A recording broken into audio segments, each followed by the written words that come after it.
සියලු දෙනාම සාදරයෙන් පිළිගන්නවා General Power Electric YouTube channel එකට. අද වීඩියෝ එකෙන් අපි අරගෙන ආවිල්ලා තියෙන්නේ select controls එකකින් ඉන්න සරල analog off delay timer එකක්. මේ තමයි select 800 POD.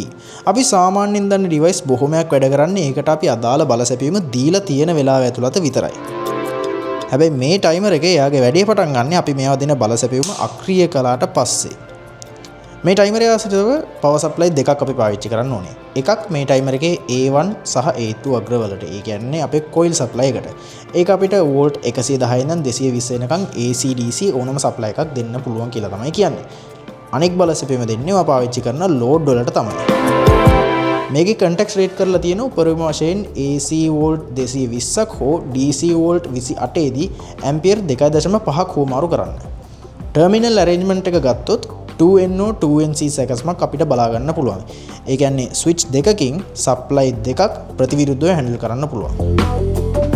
මේ ටයිමර් එකේ කර්මාන්ත ශාලාවලත් නිවාස ආශ්‍රිතවත් කෙරෙන සරල ඔටෝමේෂන් වැඩවලට යොදා ගන්න පුළුවන්. උපරිම තප්පර 180ක් වෙනකන් මේ ටයිමර් එක අපිට සෙට් කරන්න පුළුවන්.